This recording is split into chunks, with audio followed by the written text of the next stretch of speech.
Bom dia, está começando Calvinamente, mais uma manhã que nós temos esse privilégio de estar aqui na companhia desses ilustres companheiros, Felipe, o Eduardo e a sua companhia também, que a gente gostaria aí de pedir para você acompanhar todo esse episódio, um episódio hoje que a gente vai falar da Reforma Protestante.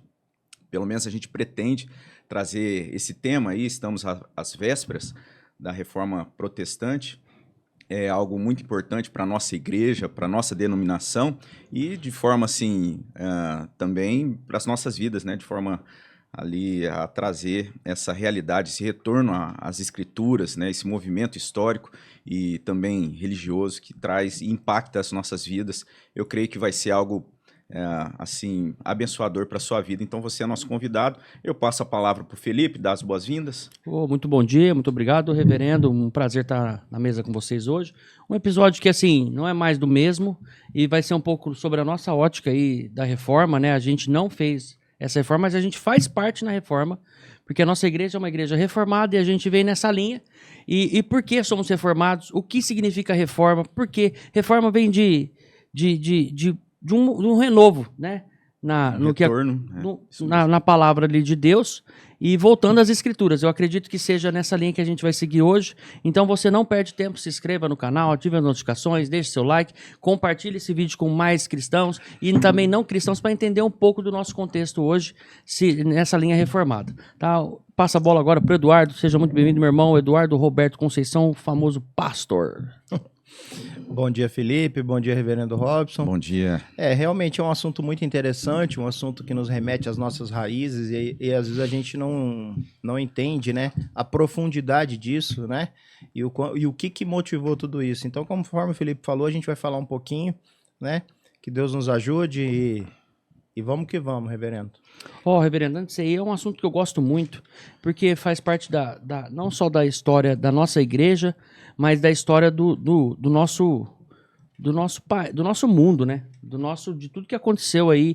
A reforma é tão importante, gente, mas tão importante dentro do nosso contexto social, que isso impacta até hoje no que nós vivemos, né? Alguns países aí que eram reformistas, que são países que veio de origem reformada aí, né? Por irmãos como teólogos, João Calvino, Zwinglio, muitos outros irmãos, Lutero, da Igreja Luterana, e muitos irmãos fizeram a diferença na economia do país e mudaram o contexto mesmo da história.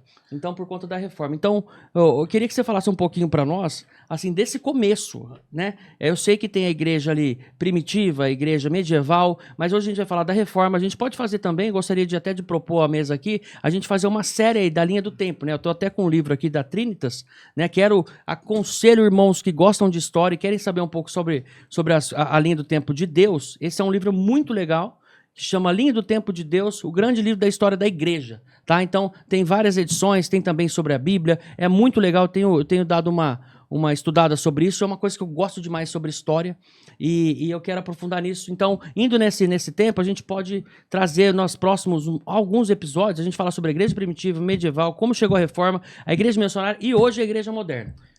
Felipe, é legal você trazer esse ponto de partida, né? A gente falar a respeito da reforma, desse movimento que aconteceu, até a comemoração que a gente tem ali em alusão a uma data específica, né? O ano de 1517, o dia 31 de outubro. Mas é importante porque a gente olhar para a história anterior para perceber que todo esse movimento ele já vinha uma insatisfação com relação a algumas práticas religiosas, uma maneira como a igreja caminhava, que se distanciou. Católica. A igreja que, na verdade, era a igreja oficial. Ali naquele contexto, depois de Constantino, o que acontece é que a igreja passa a ser uma igreja oficial do Império Romano. Aí cai o Império Romano, mas continua sendo ali estabelecido o catolicismo como uma prática dos países dos reinos, né? Naquela época já, em 1500, ou até antes disso, já era a religião oficial. Um ponto nisso, na religião oficial, que eu acho interessante, e até colocando a minha opinião, tá, pessoal? Quero deixar claro isso, irmãos, que é a minha opinião. Eu acho que, assim, a gente tem como base tudo que a gente começa fazendo errado, fazendo fora da palavra de Deus, isso dificilmente vai se consertar para fazer uma coisa correta, né? Lá na frente, os frutos não vão ser perfeitos, como a palavra de Deus diz, né? Então, eu acredito que ele veio depois de Constantino, né, da igreja ali medieval, ele juntou as igrejas, os pagãos com o catolicismo e adotou a igreja católica como uma igreja universal. Foi isso? E assim... Tô resumindo. Isso a gente tá falando de Constantino, tá falando lá bem no 5º século, mas e aí quando a gente vê, tem a Reforma Protestante, que a gente está comemorando agora, a gente já está no século XVI. Então são vários anos, são séculos, né? E aí eu acho que é interessante a gente pensar num aspecto assim, que, igual você falou, foi se distanciando do ensino correto, da palavra. Mas não foi um distanciamento assim, abrupto. E de forma assim, até levar para a nossa vida também, né? Algo que a gente precisa muito entender e saber que, assim, quando a gente se afasta, um afastamento do caminho de Deus, um afastamento de uma vida correta, piedosa diante de Deus, ele também, normalmente, ele não se dá assim de uma hora para outra. É algo que, às vezes, a pessoa deixa ali, aquela comunhão, aquela prática, ela vai se afastando, isso se dá aos poucos.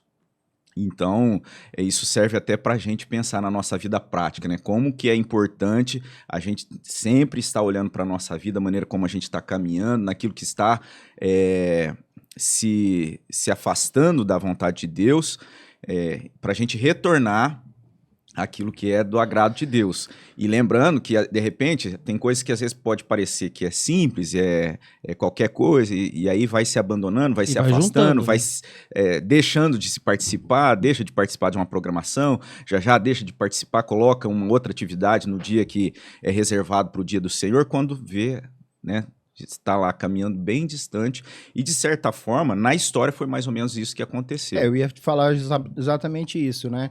O homem, né, originário da queda, no sentido de que nós somos inclinados a fazer o mal, a gente vê justamente isso, né? Que as reformas, né, elas foram intervenções que ocorreram na história a partir dessa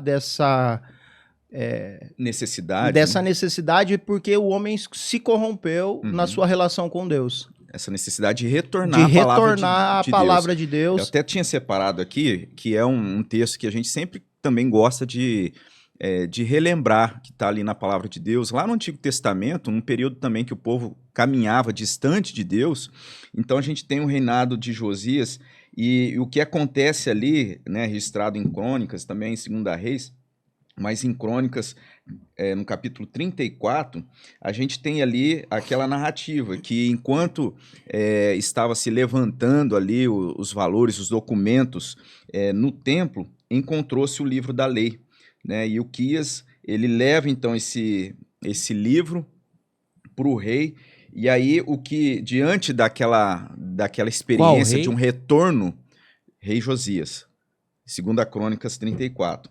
E aí, assim, ó, até grifei aqui, o rei se pôs no seu lugar e fez aliança ante o Senhor para o seguirem, guardarem os seus mandamentos, os seus testemunhos e os seus estatutos de todo o coração e de toda a alma, cumprindo as palavras dessa aliança que estavam escritas naquele livro. Então isso se dá depois de um período de vários reinos, né, que a gente teve ali no Reino do Sul.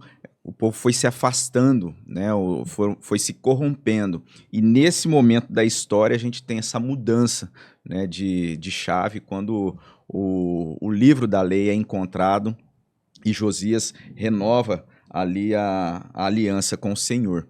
Então isso é muito bonito da gente ver que Deus promovendo, embora a gente comemore e exalte alguns reformadores, como o Felipe disse aí, né, Lutero, Calvino, Zwingli, todos esses reformadores, mas eles foram instrumentos na mão de Deus justamente para abençoar a igreja, de maneira que a igreja estivesse retornando às verdades do Evangelho. E interessante é que a gente remete a um dos 5 solas, né, que para nós é muito importante, que é a palavra, né? Ou seja, você vê que o reino foi restabelecido, a relação do homem com Deus foi restabelecido após localizar O livro da lei. O livro da lei, a palavra. E aí a gente olha também como é a providência de Deus, e um texto que eu gosto muito, assim, que remete também tudo que aconteceu na história ali nesse contexto da Reforma Protestante, 1517, que é lá em Gálatas 4:4, vai dizer que ali falando a respeito da vinda de Jesus, né, o nascimento de Jesus, o cumprimento de Jesus, da vinda de Jesus, o cumprimento ali do sacrifício de Jesus em um determinado momento da história. E como aquele momento, né, da história em que Jesus nasce, em que tudo aquilo se dá, o cumprimento ali do sacrifício de Jesus na cruz, a igreja então sendo ali formada a partir dos apóstolos, como isso se dá no momento da história, um momento que é tido, né, em Gálatas 4:4. Você está aí? Tá. Você quer ler, Eduardo? Vindo, porém, a plenitude do tempo, Deus enviou o seu filho, nascido de mulher, nascido sob a lei. Então, a plenitude do tempo, ou seja, no momento certo. E aí a gente tem que toda a narrativa bíblica e também da própria história que comprova que aquele momento era um momento em que você havia uma Pax Romana, ou seja, toda um ambiente que proporcionou de maneira que o evangelho, por meio da igreja, dos discípulos de Jesus, pudesse avançar. A gente vê isso com Paulo, né? Paulo, muitas vezes nas suas viagens, podendo viajar de uma forma ali como judeu e cidadão romano, ele poder levar esse evangelho a todas as nações, enfim, cumprir aquele ide, né? E isso se dá justamente naquele momento da história. E aí, quando a gente vai caminhando na história, né, a gente tem esse desenvolvimento da igreja e aí até ali a aproximação da época da reforma, a gente tem aqueles que são pré-reformadores, né, a gente lembra de John Wycliffe, e nesse contexto de John Wycliffe, lá de 1320, 1370, a gente, um pouco antes disso, na verdade, né, até eu gosto de usar Justo Gonzalez, né, que trabalha bem essa questão da história e de como isso se dá. Ele vai dizer que houve um impacto muito forte na Europa com relação à religiosidade, à economia e até ao modelo de governo, que foi ali por volta de 1340. 1347 explode a peste negra, né, matando ali 1/3 da população. E isso traz assim, um impacto muito grande para a maneira como o povo vivia, a maneira como o povo adorava. Isso é uma das situações que impactou, né, toda a comunidade, toda uma pergunta, a população. nessa época aí, 1300, né, já era assim, tudo era Deus, né? Já era desse jeito ou veio isso após a reforma? Porque tudo era Deus assim, eu trabalho porque Deus deu esse trabalho. Eu tenho família porque Deus me deu essa família. A gente não pode, assim, de certa forma, falar que não havia servos de Deus piedosos que, de alguma forma, tinham conhecimento de Deus e trabalhavam e entendiam toda essa totalidade de Deus e de Deus ser glorificado nas suas vidas. Não dá para a gente falar que isso era algo que não existia, porque a gente, né, tem algumas pessoas que se levantaram, que havia essa busca, né, e até escreveram, trabalharam nesse sentido. Por exemplo, Tomás de Aquino, ele estudou, ele deixou a Suma Teológica lá, apontando o conhecimento de Deus, a maneira que a gente tem a revelação de uma forma, aí uma revelação natural, vamos dizer assim. Mas, de forma geral, essa religiosidade ou essa busca de Deus, ela ainda era muito suprimida. Ela estava ali sendo algo que era vivenciado e acessível, de certa forma, por uma camada muito pequena do povo. E aí, até o impacto interessante que a gente tem com a peste negra, né, a peste bubônica, é que com essa mortandade, com tudo isso que acontece, um primeiro aspecto é a questão da teologia, que nesse período, até então, ela estava sendo buscada ou vivenciada muito na teoria, ou muito dentro daquilo do próprio aspecto de se entender de maneira talvez ali intelectual, Até né? porque esse acesso à palavra, ao conhecimento de Deus, estava restrito ao alto clero, né? Uhum. E que depois, por conta disso tudo, veio a ser um dos motivos das reformas, né? Que era trazer a própria palavra de Deus e seu acesso ao povo. Isso. E dessa mudança de busca, a gente tem um movimento que é tido como o movimento de contemplação. Eles vão, né, tem duas figuras, talvez o Mestre Eckhart, de 1320, ele diz o seguinte: não podemos conhecer Deus estudando, mas vendo em contemplação mística. Então eles eram considerados como uma teologia mística, mas não uma teologia mística no sentido de supersticiosa.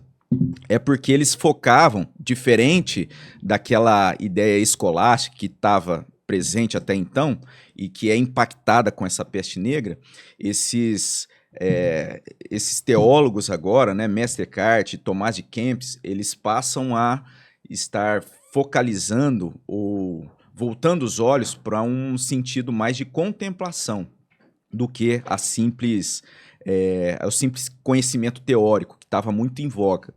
Aí a gente tem Tomás de Kempis, que é aquela obra que é Imitação de Cristo, né? Então vale a pena até uma indicação. Assim, é uma teologia talvez não tão consistente com aquilo que a gente tem, mas de muito valor, né, para a nossa vida, para uma leitura piedosa. Então, uma obra lá de Tomás de Kempis, desse período também, chama Imitação de Cristo. Ele registra o seguinte: todos têm um desejo natural de saber, mas de que serve o conhecimento sem o temor de Deus? Sem dúvida, um lavrador humilde que serve a Deus melhor que um filósofo orgulhoso que tenta entender o rumo do céu. Ou seja, ele vai colocar e vai trazer uma aproximação daquilo que era vivenciado, buscado dentro do alto clero, ou daqueles que tinham condições de estar acessando o conhecimento. Eles trazem essa vivência religiosa mais próxima do povo. Tá? Mas isso ainda não é a reforma protestante, né? Isso é apenas um movimento que acontece até por conta desse impacto que sofre toda a Europa, a religiosidade do povo naquele período. E aí depois, em sequência, a gente tem ali já de forma mais dentro da universidade mesmo, de um ensino teológico mais consistente, a figura de John Wycliffe, né? Que se destaca lá em Oxford. E ele se destaca justamente trazendo algumas coisas na área política. Então ele vai contra, de certa forma, aquela autoridade que era patenteada do Papa, do papado, sendo ali a igreja romana, a igreja católica sendo aquela igreja que tinha toda a autoridade. Então a detenção da verdade suprema. Mas ele vai puxar para a palavra de Deus, autoridade para a palavra de Deus. Mas ele vem nisso através da tradução, que ele foi um dos tradutores ali, né, nessa época, antes da reforma. Antes da reforma. Tem um texto até aqui, ó. Ele que encabeçou a questão da reforma para o inglês, né? Sim, ele aqui, ó, vou até falar de John Wycliffe, é bom a gente, né, falar um pouco sobre essa personalidade. Nasceu em 1331, morreu em 1384, nascido na Inglaterra. John tornou-se professor na Universidade de Oxford, foi teólogo, reformador e tradutor da Bíblia. Ele criticava a liderança da igreja por amar a luxúria mais do que a Deus e por se envolver em política. Né? Isso é bom a gente deixar claro, porque sempre a política vem e quer tomar essa glória de Deus, que é a palavra dele. Então, até nos dias de hoje a gente vê isso, né? Algumas pessoas usando da palavra de Deus para se promover em política e na sociedade em si. Né? Mas e a briga dele era essa, né? A autoridade da palavra de Deus. É isso mesmo. Mas você vê o que o Robson estava falando da peste negra e tudo mais, porque aquilo começa a fazer com que as pessoas questionassem a autoridade e a teologia que lhes eram proposta, né? Por exemplo, que era detentor de todo o poder, que eles tinham um controle. Aí eles começaram, tanta gente morrendo por conta da peste, e eles falavam, ué, mas se vocês têm tanta autoridade assim, por que isso está acontecendo? Aí é onde começa o povo entender que eles precisavam de uma teologia que de fato fosse autêntica, né? E aí começa todo esse movimento. Algumas coisas assim, até na hora que eu estava separando aqui para a gente pensar com relação a a essa pandemia, porque foi algo que atingiu, né, O que John Wycliffe várias- era? Ele era... várias localidades. Ele era, como assim? Ele- Foi um professor, Ele foi só um... professor? Ele não era da igreja e tal? Não era... Então, ele era da igreja, Tinha um mas cargo? o que acontece? Ele, nessa época, já nessa região, já... Aqui ficou meio perdido, ó. Já Ele e Jean Hus, conhece? Sim, não... Isso não, cardeais? isso é bem depois, tá? É, 1400 e pouco, né? É, bem depois não, mas um pouco... Ele 40, influenciou... 50. Mas ele era John um Hus. bispo? Ele era um cardeal, alguma coisa na igreja católica? É, ele fazia parte desse clero, diretoria. mas não necessariamente ligado à Igreja Romana. Até, assim, ele era ligado à Igreja Romana e ele estava, de certa forma, trabalhando nesse desvinculamento da igreja. Vamos pensar, porque ele estava... até ele teve o apoio político, então às vezes a gente olha e acha que foi algo mais simples, e não. Porque é o seguinte, a gente tinha o domínio da igreja sobre o governo do território. Então a igreja, o Papa, tinha essa chancela, Poder essa maior autoridade. que do rei, né? E aí, quando ele começa a trabalhar e ensinando em Oxford a respeito da autoridade da palavra de Deus, a verdade da palavra de Deus como sendo aquela que deveria estar submetido, né, o povo deveria estar submetido sobre esse governo, o que acontece é um apoio político. O pessoal fala assim, poxa, que bom, vamos apoiá-lo, né? Só que aí o que acontece depois, e aí isso favorece o quê? Uma autonomia do governo político. Só que o que queria acontece sair depois é o seguinte, que aí ele acabou sendo, de certa forma, protegido nesse movimento, nesse ensino.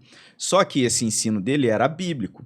Então ele também não estava ali vinculado Pela política, né? a esse governo da época. O que aconteceu foi que o governo chegou uma hora e falou assim, não, isso aí, Aí já tá fugindo. já tá fugindo. Vai nos prejudicar. Vai nos prejudicar. O que acontece é que colocam ele numa paróquia, vamos pensar assim, bem isolado, numa cidadezinha, e ele passa o resto da vida dele lá, vivendo naquela região, numa cidade de pouca expressão, mas os seus ensinos foram ali bem impactantes para a época. Tanto é que depois, ali em Praga, que era uma região, né, assim, bem de certa forma, vamos pensar, onde hoje é a República Tcheca, né, mas naquela época era ali um reino bem de certa forma, de certa relevância, e principalmente nessa questão intelectual, né, a Universidade de Praga era algo bem conceituado. E esses ensinos de Wycliffe, depois da morte dele, ele morre sem ser excomungado pela igreja. Então, de certa forma, ele morre. Ele não chega a ser excomungado pela igreja, mas de certa forma, rechaçado, sendo colocado numa vilinha lá, para ele continuar pregando num vilarejo. Só que ele deixa os ensinos ali em Oxford. E aí o que vai ser dito é que um movimento também de pré-reforma acontece ali em Praga, na cidade de Praga. E esse movimento é encabeçado por John Hus. E John Hus, ele recebe ali ensinos, ele tem contato com aquilo que foi ensinado lá em Oxford. Porque era essa ideia, a gente precisa atrás de receber conhecimento. Tudo isso assim, com uma motivação... não era a motivação primária de fazer uma reforma teológica, mas era de aprofundamento. Então, já vamos trazer mais conhecimento aqui para a nossa universidade. Então, chega ali os ensinos que foram recebidos em Oxford, chega na Universidade de Praga, John Hus tem esse contato e acaba, mais uma vez, sendo também alvo de um certo interesse político. Falou assim, vamos apoiar, vamos tentar, né, apoiar essa causa aí que parece nos favorecer no sentido de promover um governo que não tivesse debaixo daquela autoridade papal, né, totalitária. Mas o que acontece é que aí no caso de John Hus, aí não tem jeito, ele não escapa, ele é condenado, ele é morto, ele recebe... Posso falar? Pode falar. Aqui, o Papa Martinho, né? E o concílio ali também condenou o Wycliffe e o Hus, né? Como hereges, é isso? E aí, o que aconteceu, pessoal? Olha isso. O Wycliffe já havia falecido.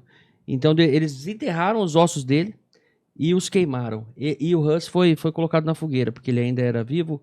E queimaram. Ele é considerado o primeiro mártir da reforma, o E Hus. você vê como é que é, cara. O cara já estava morto. Desenterraram os ossos dele. Olha como é que, onde que vai, né, a crença do que não está na palavra, do que foge da palavra de Deus, para condenar uma pessoa como herege por estar fazendo o que a palavra de Deus mandava. Isso tudo é tentativa de se firmar o autoritarismo. Por quê? Porque a luta deles era contra a cobrança de indulgências, contra essa questão de emparelhamento da igreja e o Estado. Então, isso é mais uma forma de você tentar coibir aquilo que eles lutavam, né? Será que esses caras, eles eram meio o rei ali, o papa, né? Toda essa diretoria, eles eram um pouco... como é que chama aquela palavra lá que as pessoas são? De que... De firmar as coisas. Hoje em dia são um pouco... Eu esqueci a palavra. É que a pessoa se auto... Não, porque isso aí acho que já foge um pouco... Autoritária, alguma coisa então, mais ou menos nessa linha, mas foge um pouco de uma do que vida piedosa, assim, de verdadeira, né? É isso que você quer dizer? É isso que eu queria dizer, mas era uma palavra que já resumia tudo. Já você vai resumir, Eu vou lembrar. Vai chegar. Ela vem. Se não for nesse episódio, no próximo. Peraí que eu tô quase. Mas pode ir falando aí. Enquanto isso, então, é só pra... Narcisista. Resumindo nos dias de hoje, essa pessoa era um pouco narcisista, porque eu subi o poder à cabeça e também todo o controle ali da situação, e aí não firmar como aquilo era. Eles eram hereges, né? De estar falando da palavra de Deus, mas ao contrário, eles não eram hereges. Cara, e até assim, entre a própria liderança da igreja, havia ali um conflito muito grande. Teve momentos de você ter 3 papas guerreando...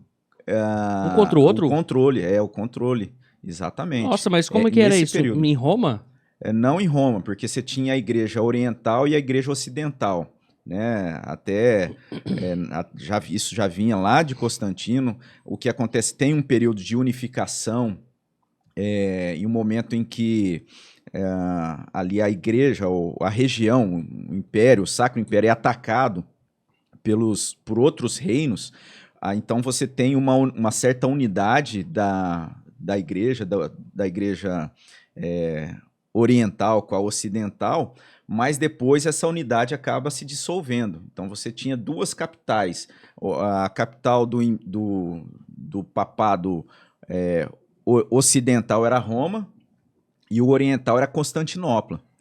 E aí acontece que Constantinopla, ela acaba ruindo, acaba caindo, né? Os turcos chegam ali e tomam essa cidade, mas o fato é que havia, né, como você usou esse termo, narcisismo, mas não só isso, mas própria tinha Narciso depravação. Ainda, né?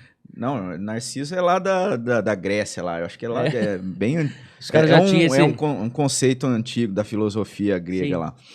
Mas o que acontece é que o domínio político, o domínio religioso, era algo assim que haviam guerras, confrontos e confrontos religiosos também em cima disso.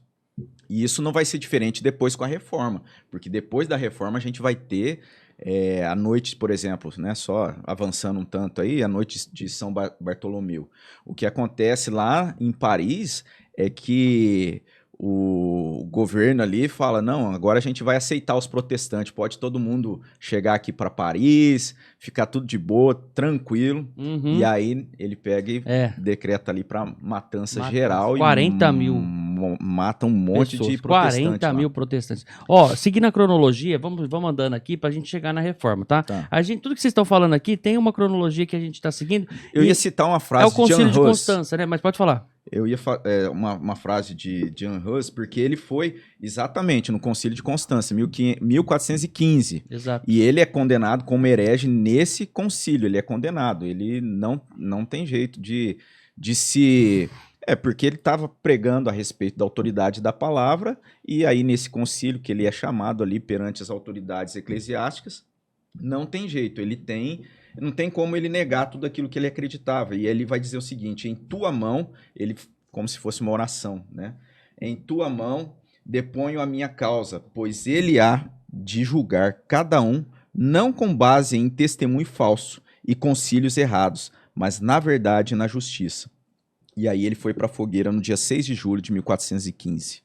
Então, nesse concílio que foi ali organizado justamente para estar avaliando a causa do Jan Hus. Olha que interessante, seguindo a cronologia aí de 1415 para 1429, um nome muito interessante aí na história da Reforma e da Igreja Medieval, Joana d'Arc, né? Isso ficou marcado ali e a gente não fala, né, de Joana d'Arc porque ela não era uma reformista, mas fez parte ali da Batalha de Orleans, que tem tudo a ver na questão da Reforma, quando começou a se falar nisso, né?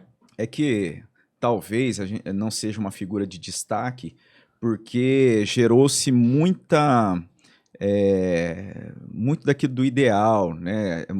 Como é que se fala? A teologia estava muito folclore em cima da figura de Joana d'Arc. Então não tem tanta precisão, né? Então aí as pessoas, até os historiadores, o próprio Justo Gonzalez, ele cita Joana d'Arc, mas ele vai falar assim, ó, aconteceu de tal forma, o que se comenta, é possível que tenha sido assim, uma figura que foi assim, então talvez por isso ela não seja tão retratada no sentido histórico, mas é uma figura importante. Mas você vê, as também pessoas falam de Joana d'Arc, né? E não porque sabe era nem mulher.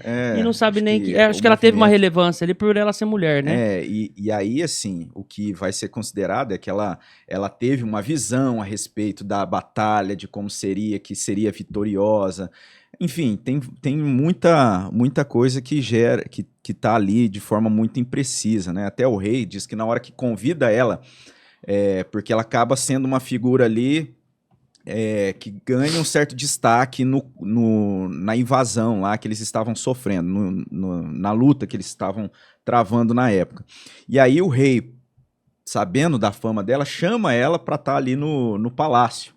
Só que ele se disfarça de rei, né? Isso é o que é dito. Então ele se disfarça e ele se coloca como soldado para ver se, de certa forma, se realmente era uma pessoa que tinha essa capacidade de profetisa, vamos pensar assim.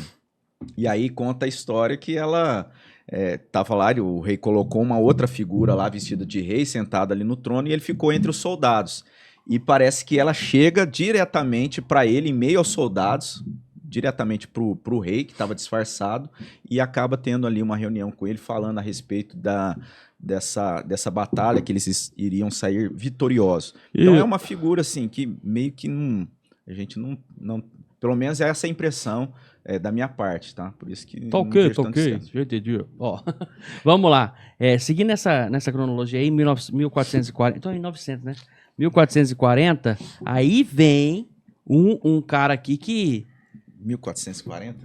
Quem que tá aí? Mas ele fez mesmo acontecer em 1454, que foi a... criação da prensa? Exatamente, a gente tá falando de... Gutenberg. Gutenberg, como é que pronuncia isso aqui? Johann... Gutenberg. É Johann. É Johann, mas aqui é Johannes, né? Johannes. João pra gente. É Johann. Johannes. Podemos chamar ele de João Gutenberg. João. E é interessante essas figuras, né, de João, né, João Hus, João Wycliffe, né? Aí João Gutenberg, João Calvino. Aí esse nome já é João mesmo. Mas antes, eu vou trazer um destaque de uma figura que talvez ele não seja tão destacado geralmente, que é o Lorenzo Valla. Esse eu não vi, não. Não viu, né? Lorenzo Valla, ele foi um filólogo.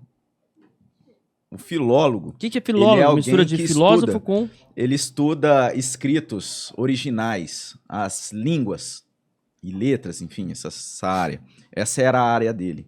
E ele trabalhava ali pro alto clero e tal. E aí a gente tem esse movimento que a gente está falando, né? A religiosidade é impactada, tem toda essa questão que depois dessa mudança na forma de governo, você tem uma expansão da burguesia, né, nesse período também, que favorece com que o estudo, a possibilidade de ensino chegasse a pessoas que não faziam parte da nobreza. Porque antes era assim, se você fazia parte da nobreza, seus filhos teriam condição de estudar num monastério e fazer ali algum tipo de universidade. Quando você tem ali o comércio avançando, a possibilidade de levar as mercadorias, de transitar, navegação, enfim, tudo isso, Isso favorece também que pessoas mais comuns ali tenham acesso a tudo isso. E com isso também gera-se essa necessidade. Como o Eduardo colocou, né, aquele baque da pandemia, é isso que eu ia falar aquela hora, né? Eu estava preparando. Então teve a pandemia da peste negra. A gente sofreu uma pandemia recentemente. Isso impacta o mundo, né? E a gente espera que o impacto dessa pandemia seja o impacto de um avivamento para a igreja, né? E o que acontece naquele período, por conta daquele momento ali, de 1300 e pouco, já vai haver vários levantes, né? Sim. De retorno, de busca, tá alguma coisa errada, a gente precisa retornar às escrituras. Esse Lourenço Valla, não com essa intenção, assim, a gente não pode falar isso, mas ele estudando os escritos, ele tem acesso a um documento que a igreja usava, e esse documento continha uma doação por parte de Constantino, lá no Império Romano, né, quando a igreja acaba sendo assimilada como igreja oficial do Império Romano, e nesse documento constava que todo o território, toda a jurisdição do Ocidente pertencia à igreja. Isso era o que a igreja usava para validar, falar, não, esse território é nosso, está aqui no decreto, aqui essa doação de Constantino. E o que ele descobre, tendo acesso ali, depois da queda de Constantinopla, tendo acesso aos documentos originais lá da igreja oriental, é que esse documento era falso. Olha. Esse documento era falso e isso não é tão assim destacado, mas tem alguns historiadores que vão dizer que o fato de ser comprovado ali, né, que aquele documento era falso, não naquele momento, naquele momento histórico lá, ele descobriu isso, continuava sendo ali secretário do clero ali, do Papa, ele trabalhava com isso, né, fazendo esses estudos, mas esse movimento, né, de retorno às escrituras, então ele foi alguém muito ali capacitado nessa área. E aí essa descoberta acaba sendo algo que vai enfraquecer muito o domínio da igreja, porque você está diante de uma autoridade que se estabeleceu em cima de um documento falso. Então esse personagem, Lourenço Valla, é alguém que às vezes a gente não dá o destaque, mas é interessante e alguns vão dizer que ele é uma figura importantíssima para depois, para aquilo que vai acontecer na Reforma Protestante. E aí, você tem mais alguém para sugerir aí? Então, porque acredito que a minha cronologia tá meio parecida com essa aí, né? Então, aquilo que eu separei não é minha, né? A que eu segui aqui mas é seguindo o conteúdo lá do Justo Gonzalez, né? Que certo. é um historiador aí que buscou né, sobre ele a reforma. escreve. Isso, aí a gente vai para Gutenberg, que é a criação da imprensa. Então, esse cara, ele revolucionou, assim, o que seria o livro, né? O que seria o livro? Porque antes o livro, eles eram todos manuscritos, aí copiavam à mão. Você tinha os papiros. É isso, né? Como é que chamava mesmo? Escrevia à mão. Copistas. Isso, copistas. Isso escrevia à mão. E era caro, né? Então, dessa forma, através da imprensa aí de Gutenberg, né? Essa invenção dele ficou mais acessível, né? E na história aqui conta que ele, em 1454, ele começou a imprimir a Bíblia, imprimiu 200 cópias e as vendeu na Feira de Livros de Frankfurt. Em 1455, 50 cópias existem até hoje. Será que nosso querido irmão presbítero Antônio Cabreira tem uma cópia dessa? Não sei, eu sei que tem uma réplica lá da prensa de Gutenberg lá na biblioteca, tem lá essa réplica. E isso realmente favoreceu, é aquilo que a gente falou no começo lá, né? Na plenitude do tempo. Imagina, a reforma, você tem algumas iniciativas que buscavam reformar a igreja ou promover esse retorno à palavra de Deus, mas aí você barrava na capacidade intelectual, né, de se ter acesso à leitura, ao estudo de uma certa camada, estava limitado, e aí acontece um movimento histórico, um movimento econômico, um movimento religioso, há uma mudança nisso tudo, e você tem um avanço tecnológico que promove o quê? esse acesso, não só a própria capacidade, mas agora essa facilidade maior de publicações. Eu fico impressionado, né, quando eu olho para essa história e eu vejo o mover de Deus em tudo isso, né? E aí a gente percebe na história da reforma que todos aqueles que focaram de fato em buscar Deus através da Bíblia mudaram a história, mudaram a sua vida, né? E a gente vê muitas vezes as pessoas que todas as pessoas que tentam sair da primícia da palavra, a gente vê que tende a ter uma névoa na visão de propor coisas que é diferente, contrária à Bíblia. Quando a gente acredita no nosso eu, no nosso poder de conhecimento, a gente tende a errar. E a palavra de Deus a gente vê na história, né? Como ela é o objeto, como ela é a força de trazer, de restaurar o homem, a ligação do homem a Deus. Isso é belo demais. O próprio Lutero, ele vai dizer, né, nos seus escritos lá, que na Reforma Protestante, ele vai dizer que ele não fez nada, foi Deus que fez. Então, você imagina, todo o empenho, o risco de vida que corria, porque a gente está falando, assim, de coisas que... ideais que eram levantados, mas com risco do pescoço e para a forca. E quando você olha para as intenções dele, ele não tinha uma intenção reformista, no sentido de falar assim, olha, vamos criar uma igreja. Não, ele falou assim, olha, vocês estão errados, a palavra de Deus diz isso. Vocês têm que voltar, volta, vocês estão corrompidos. Né? E aí o próprio Deus e a própria história tende a fazer essa separação. Nessa busca de retorno às escrituras, tanto o ideal não era assim do nosso, vamos pensar, separatista, vamos romper, vamos fazer uma revolução, não era essa a intenção, né, diante daquilo que acaba acontecendo, né, na reforma. Você tem uma figura também que é muito conhecida, que é Erasmo de Roterdã, que também foi uma figura importante no entendimento, na capacidade intelectual de promover também esse estudo, o aprofundamento, a tradução.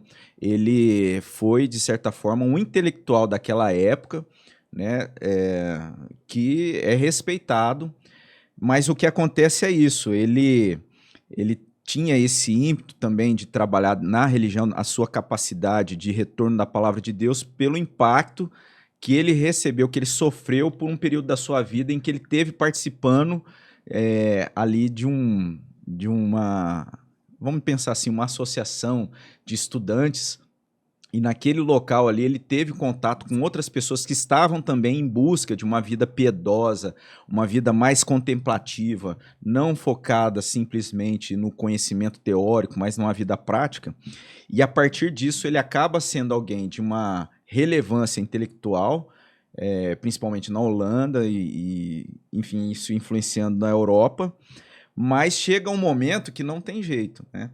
Tanto é que Erasmo de Roterdã, ali com Lutero, eles acabam trocando informações, em meio àquilo tudo chega um momento, não dá para continuar, porque, de certa forma, a igreja verdadeira, ela não tem como se conformar com tudo aquilo que estava acontecendo naquele período, a questão das indulgências, enfim, vários outros equívocos que aconteciam na igreja. E aí a gente caminha para o ápice da reforma, que são, então, que é a proposta, né, a criação das 95 teses por Lutero, e aí, né, agregado à facilidade da prensa e as outras circunstâncias, acaba acontecendo esse movimento que...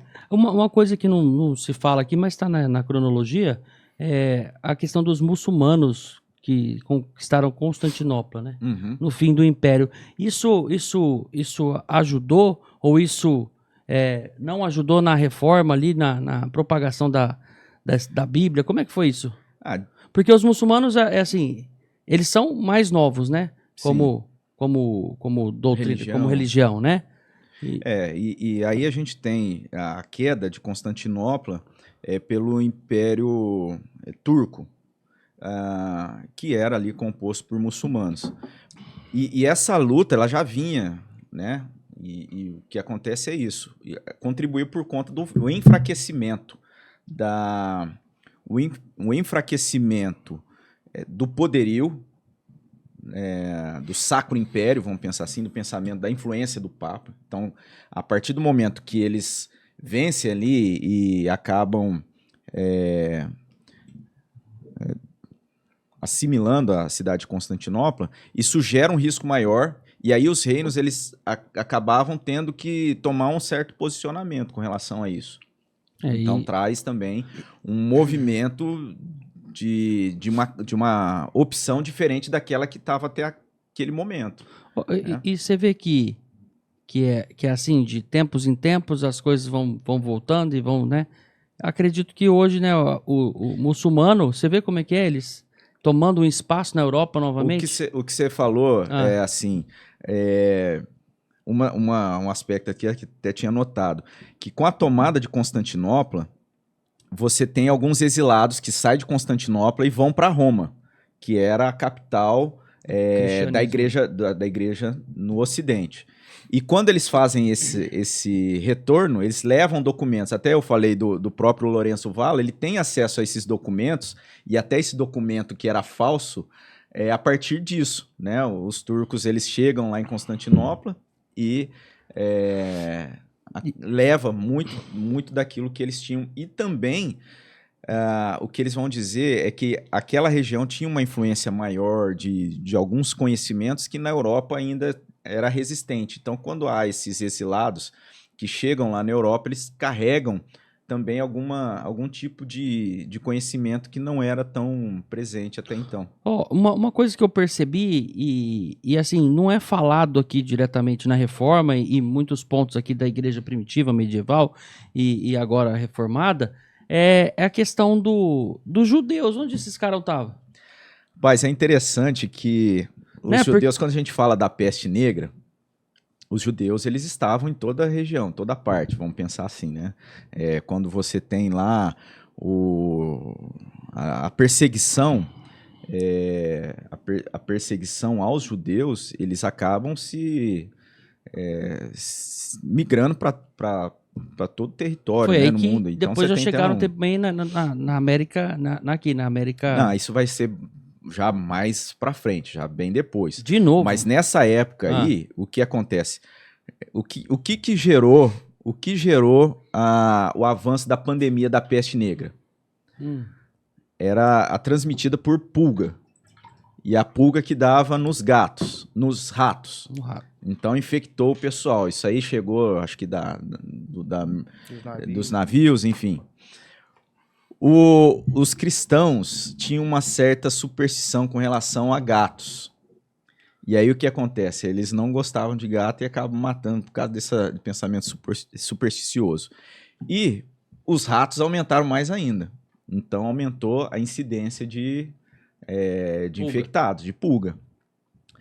Os judeus, eles não tinham esse contato com animal, eles tinham os hábitos deles lá, que acabou fazendo o quê? Se você teve uma morte assim, avassaladora por parte da comunidade entre os cristãos na Europa, os judeus não foram tão afetados. E aí, proporcionalmente, você tem uma comunidade judaica ainda maior na Europa. Tá? Mas... eles ficaram quietos nessa questão da reforma? É isso que eu quero saber. Sim, de certa forma. O negócio estava acontecendo ali porque não tinha nada a ver, porque já era... eles tinham o que acontecia assim... Nunca tentaram se juntar ali antes da reforma, os cristãos e no Antigo Testamento ali? Até assim, uma questão que era bem... Lutero, ele tinha uma certa...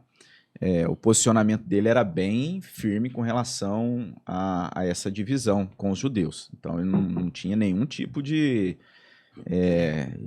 contato, né? Assim, de contato no sentido religioso. Era bem distinto mesmo, não tinha nada a ver. Agora, o que acontece é que em territórios em que se prezava por uma certa liberdade religiosa, que é, por exemplo, a Suíça. Então, o protestante ele poderia estar indo para aqueles territórios, para aquelas cidades, Zurique, enfim, para aquelas regiões que ali ele podia contar com uma certa liberdade religiosa. Então, acabava sendo também um ambiente favorável para um judeu, porque ele sabia que ele não ia ser você tem um protestante, liberdade você tem um judeu ali, porque para todo mundo. para todo mundo. Esse era um certo ideal que se buscava e que favoreceu, de certa forma, Os judeus. ali um certo contato, Então, por isso que eles certa nem se meteram. aproximação. Mas aí, então, aí é tudo dúvida minha. Os judeus, eles eram ali do Ocidente, né? E aí, não se falava, né, por exemplo, porque aqui o que aconteceu, o protestantismo aconteceu e o cristianismo era na Europa, né? E não chegava ali. Então, ali no cristianismo não tinha essa vontade de também ter uma parte em Israel e uma parte lá. Deixaram isso para os judeus e os muçulmanos Não, isso resolverem. vai até acontecer bem antes Você disso vê? que a gente está falando, que a gente teve as cruzadas, que foi justamente essa busca, e foi quando você tem uma certa unificação da igreja oriental com a igreja ocidental. Então a cristandade, ela acaba batalhando contra os reinos ali, os muçulmanos, enfim, que haviam dominado aquela região e restabelece ali o certo domínio. Mas acontece que acaba sofrendo oposição e vai havendo a perda de território. E você tem, então, esses judeus migrando, estando se estabelecendo muito na região da Europa. Essa é aquilo que se dá, mas diretamente você não tem impacto. O judaísmo, do judaísmo. Ele não se envolve tanto porque era uma questão do cristianismo. A igreja representando o Estado, oprimindo o povo. É porque os judeus eles já tinham uma descendência, e né? eles eram isolados, Tanto eles é que não tinham. Tanto é que Lutero escreveu um livro, Jesus o Judeu, né? Porque ele tinha um certo carinho pelos judeus. Depois ele vai e escreve outro, né? Há controvérsias com relação assim, a esse posicionamento carinhoso. Não, é que tem, nessa Mas Jesus época que ele tá judeu. fazendo que ele tá, ele tinha. Aí depois ele viu que ele achou que todos iam comprar a briga dele, né? Mas enfim, isso é algo que também está dentro de uma certa discussão, eu acho que.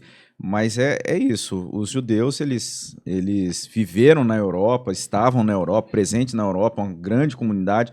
E em certos casos, em certas regiões, eles viviam como cristãos ou de certa forma disfarçados de cristãos, assim, para evitar tanta perseguição. Então, e procuravam sempre se isolar por conta de uma perseguição religiosa. Se o protestante sofria perseguição, teve conflitos religiosos depois, os judeus também foram vítimas de certa forma dessa perseguição. Aí então, na impressão, veio a impressão da Bíblia, Martinho Lutero ali trouxe as 95 teses, e foi tudo acontecendo, Erasmo é condenado, e tudo vai acontecendo nesse tempo, né? Aí já chega a reforma mesmo. Não, Erasmo não é Erasmo, não. Erasmo, ele é ordenado. Desculpa. Ele é alguém que dentro da literatura, dentro do conhecimento teórico, do pensamento, ele é chamado de um pensador da Idade Média. Ali, desculpa, ele é ordenado. Mas é o sobrenome dele ou é a cidade, Roterdã? Roterdã, rapaz, agora sim, mas eu acho que é a cidade. Na Holanda, né? É isso mesmo. Mas aí o que acontece é isso, ele foi uma figura também de grande importância nesse retorno às escrituras e contemporâneo de Lutero. E aí quando a gente fala de Lutero, a gente fala de alguém que teve uma experiência com Deus, né, ali por volta dos 20 anos, ele vai para um monastério agostiniano. Então a gente percebe que dentro da igreja católica haviam certas linhas de pensamentos doutrinários. Então você tinha, eu não vou me lembrar agora aqui, mas você tinha o agostiniano, tinha, me fugiu o nome, mas enfim, tinha assim, essas linhas de tradição dentro da própria igreja romana, e o que Agostinho faz é ir para esse monastério agostiniano. Em Erfurt. O que acontece com ele é que, estudando ali e buscando, né, esse avanço, até para contestar um pouco daqueles que vão dizer assim, mas a reforma protestante foi a reforma que é política meramente ou de interesses, a gente pode entender que não, porque ele foi alguém capacitado teologicamente, ele chega ao doutorado em teologia, né, em 1512, então é alguém que tinha toda a capacitação de conhecimento teológico. Não era novo, foi né? só um ímpeto assim. Ele era jovem. Se a gente Começou bem for, cedo ali, né? pensar de 83 para 512, 1512, né? quantos anos a gente tá falando? 17, 30, 27, 35? 39. Nossa, 39? 39. O É minha grande idade hoje. salto, né, era velho, hein? Não era tão novo, não. Mas Eu tenho 38 assim, ainda. é aquilo que vai ser dito, né? Quando ele realmente tem ele é impactado com a verdade da graça, é quando ele está ministrando em Romanos. 29. Você 17 sabe mais 12? 17 mais 10, 27, 29. 29 anos. Eu tô bem mais velho que o Lutero. Então, Quando começou. praticamente uma criança, 29 anos, né? Nossa, então, vamos calcular alguém de 29 dentro da nossa igreja. Não dá nem pra... Né? Mas, só Ele fazia parte da respondendo UMP aí, hoje. o que a gente tem é essa figura que busca ali ter esse conhecimento e é impactado com a palavra de Deus. Mais uma vez, a gente vai ver que, né, como ele sempre frisava, que era Deus que estava operando aquilo ali. E aí a gente mencionando todos, deu essa volta histórica e falando de tudo isso, é para justamente, né, a gente chegar numa data como essa, de 31 de outubro, e lembra do ano 1517, a gente sim se alegra e agradece a Deus pela vida de Lutero. Mas antes disso tudo, o grande digno da nossa adoração, até a gente sempre também ressalta isso, é o próprio Deus. É Ele que promoveu essa ação poderosa de reforma na vida da igreja, né? Ou Eu acho que retomada da vida da chegando igreja. agora em 1517, né? Acho que a gente podia deixar esse episódio para um próximo.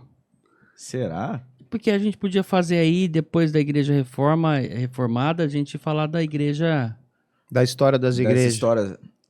porque assim, a gente tem algumas Porque coisas quanto tempo deu interessantes. Olha só. tempo deu de gravação?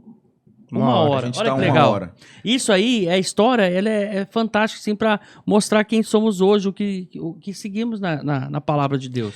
Não, nós podemos, mas eu acho interessante, né, para a gente concluir isso aí tudo, a gente vê a condução de Deus em toda a história, a gente vê Deus levantando vários homens tementes, homens piedosos que buscam de fato trazer o foco para a palavra de Deus, que é algo que muitas vezes a gente até falou isso num GIS, que a gente tem tanta facilidade e acesso à palavra que muitas vezes a gente banaliza.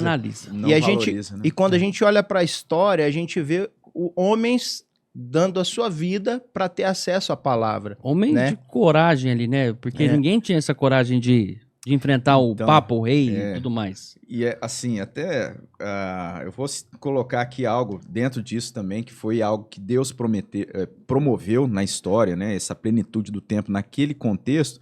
E o Justo Gonzalez vai dizer o seguinte, porque o que impactou, uma das coisas principais, assim, que trouxe esse descontentamento tão forte era a questão das indulgências. Não, mas que foi peraí, levantado. isso aí é maravilhoso falar disso, porque sabe o que eu acho que a gente tinha que fazer agora? Esse foi o Calvinamente, parte 2. Você que gostou demais desse episódio, deixa eu falar fica em só seguida, a frase que já ele começa disse. Um atrás do outro, porque a pessoa vai dividir em 2 blocos. A gente vai pro próximo. Ele vai cortar agora e a gente vai continuar gravando, viu, gente? Mas é 2 blocos. Mas vai, fala da indulgência, já falou agora, que era a cereja do bolo aí, por que aconteceu a reforma? Não é que, igual a gente está falando, a reforma não aconteceu necessariamente por conta das indulgências. Mas isso aí foi uma das coisas. E quando Justo Gonzalez está falando com relação às indulgências, qual foi o maior incentivo? Qual que era o objetivo com aquelas indulgências serem, de certa forma, tão ali divulgadas? Por que isso chega ali naquela região da Alemanha de maneira a ser tão ali batido na tecla? Vamos contribuir. Qual que era a motivação? Por que era tão importante? Por que era tão importante? Por quê? Por quê? Eu acredito que o que eles queriam, né, com as indulgências, era propagar mais o cristianismo e construir templos e ter mais dinheiro. Não sei, isso? É poder? O que As é? pessoas queriam ter acesso a Mas Deus, queriam ter acesso a As pessoas. Eu tô falando da construção da Catedral de São Pedro, em Roma. Era Então, para isso que eles queriam? Você fala a finalidade que a igreja daquele cobrava. contexto. E foi ele, Frade E aí, o que Tetzel. acontece? É esse? Ele que chega lá para ser o enviado, ó, vai lá arrancar dinheiro do pessoal lá. Alemanha. O que acontece o Justo Gonzalez vai falar que, indiretamente, a motivação que eles tiveram de arrecadar dinheiro levou a uma reforma protestante, né? Então, só E eu pra posso destacar. te falar, só para finalizar com que chave eu de queria ouro, finalizar dessa forma. finalizar com chave de ouro. Isso está acontecendo novamente, meus irmãos. Você que não enxerga aí algumas seitas que só constroem templos e hoje está acontecendo mais uma vez um êxodo das pessoas entendendo, não que a igreja reformada seja a mais certa, a igreja de Cristo, não é isso que eu estou querendo dizer, mas é a mais próxima da palavra de Deus, fiel às escrituras, né, que não vem eu já ia falar uma coisa. Então, é isso, meu irmão. Então, você que tá vendo tudo isso acontecer, preste atenção. No próximo episódio, no segundo bloco aí do nosso...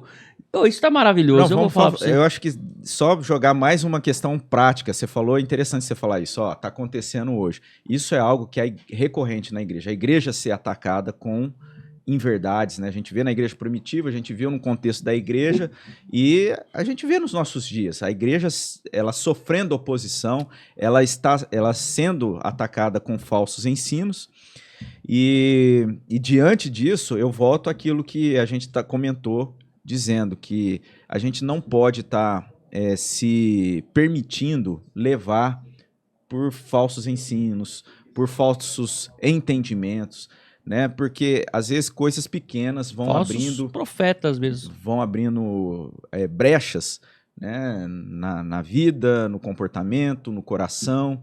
Então, para nossa vida prática, eu creio que a reforma protestante ela deve nos chamar a nós também retornarmos de maneira também assim do entendimento, de buscar conhecimento racional da palavra ali, de conhecimento mesmo, teórico, daquilo que está sendo dito, mas mais do que isso também, de aplicar aquilo de forma prática na nossa vida, no nosso coração. Consistente. O reverendo Hernandes, eu estava vendo uma mensagem dele outro dia, e ele pega e pede para as pessoas abrirem a Bíblia, né? E aí ele diz que ele percebe que uma igreja é uma igreja que prioriza a Bíblia quando ele faz isso e as pessoas não fecham a Bíblia. Ou seja, porque elas estão acostumadas que o pregador vai voltar para a Bíblia, né? E não vai usá-la de pretexto. Então é interessante você falar isso aí, né? Porque a gente viu durante a história a importância da Bíblia. E hoje, muitas vezes, algumas pessoas tendem a descartar a Bíblia.